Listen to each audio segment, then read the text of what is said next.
Okay. Yeah, talk to me about it. You want to hop in, or you want to talk about other stuff?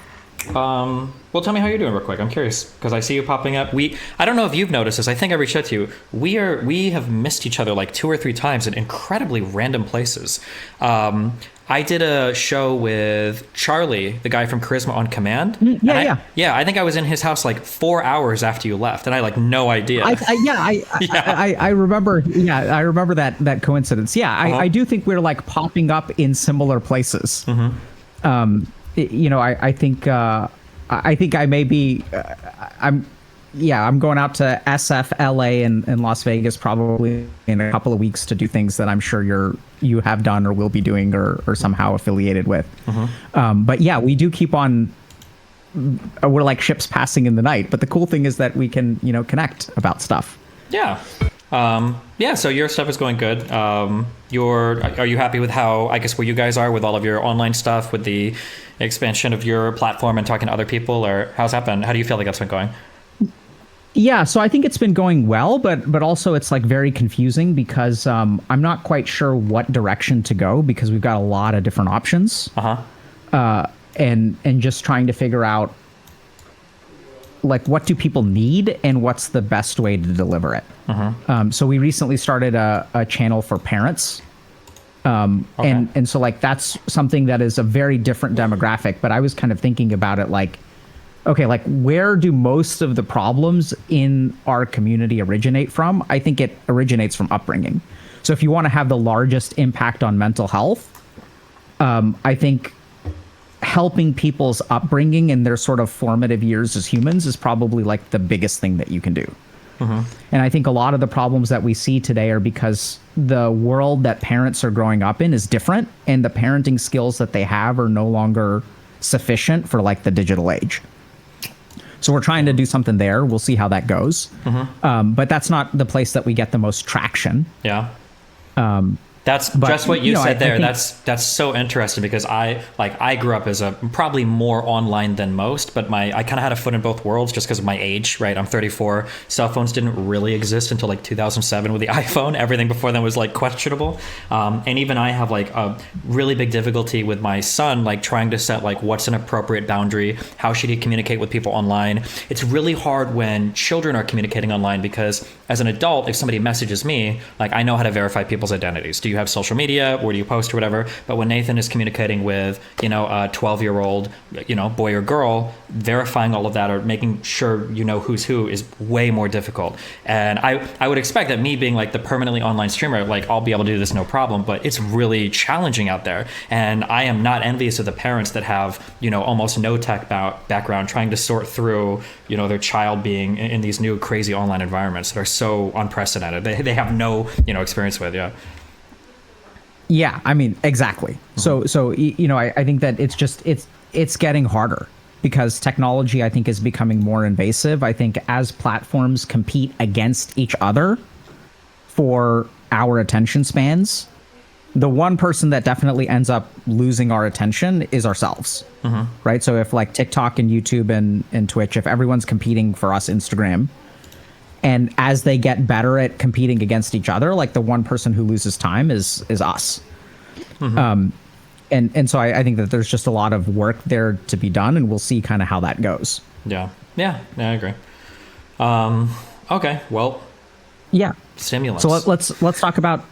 Yeah. So what's going on, man? So I'll do from a personal perspective first. And actually, maybe even you can help me sort this like personal thing. I'm curious how you decide this. I have a really hard time in my life sorting out what is like an appropriate like where do you draw lines on a spectrum for some things? So for instance, maybe for a relationship, right? Like the best partner would be a partner that had all the same hobbies, similar communication styles, similar age, like all these things. But in the real world, we kind of have to like make some compromises. You're not gonna have like the most 100% perfect person. Or when it comes to like I think for my free time, sometimes I look at the time that I have and I'm thinking like I always feel like I could be doing so much more. Like I'll wake up and maybe I'm in bed on my phone for 30 minutes. Maybe it's usually like Reddit or thank God I don't have TikTok. Maybe it's like sitting in my chair and like reading chat instead of like going to the gym immediately. Like I look at all of these little points in the day where I'm losing time. And I know, you know, as like an online person, there's a million other things you can do. What do you think is like, at what point do you draw an appropriate boundary where you're like, you should be pushing yourself 100% or 50% or 80%? Do you have any, like, how would you even go about figuring that out, I guess? Yeah, go ahead. I'm curious. Yeah. So I would, so personally, not personally, but personally and professionally, I think that the premise is flawed. Mm-hmm. So when you kind of said that there's like this perfect partner who has A, B, C, D, like that's how you find the perfect relationship. I don't think that's actually what constitutes a perfect relationship. Okay. So a perfect relationship isn't about finding 100%. It's about the interactions that you have. You don't need the same communication style. You need investment and reciprocity is usually, or some degree of balance, sure, right? Which you could say that's that's what's on the 100%. Mm-hmm.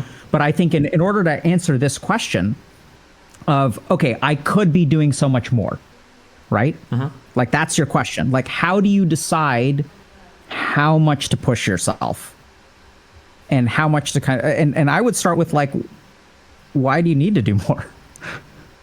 From a socially responsible point of view, I feel like I make a ton of money now and have a ton of influence. And the only reason why I've gotten to where I'm at is because people that had the means to do so invested a lot in society prior to me, whether you're talking about scientific researchers, whether you're talking about really inspirational teachers, whether you're talking about revolutionary fighters, George Washington, whoever, like all of these figures have invested into kind of like mankind because of the unique gifts and talents and opportunities they've had. And I feel like I kind of owe it to pay it forward. So on a societal level, I feel like that obligation exists with everybody to some extent.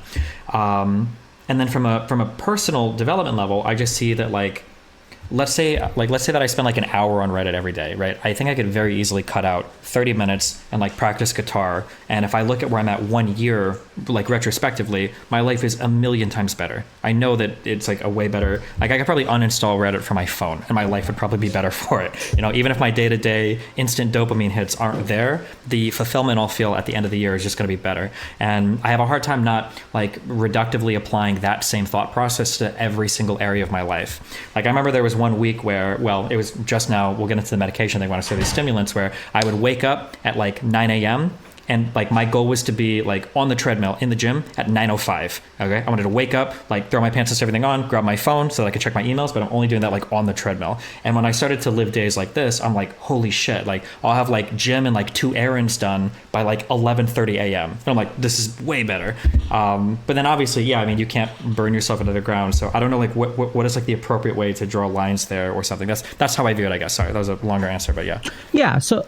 No, I mean, I think the appropriate way to draw lines has to do with what's important to you, mm-hmm. right? So I think like once again, I mean, I'm all for being more efficient, and you talk about these like big people, right, who have mm-hmm. made big contributions, and I mean, how much do you owe the world?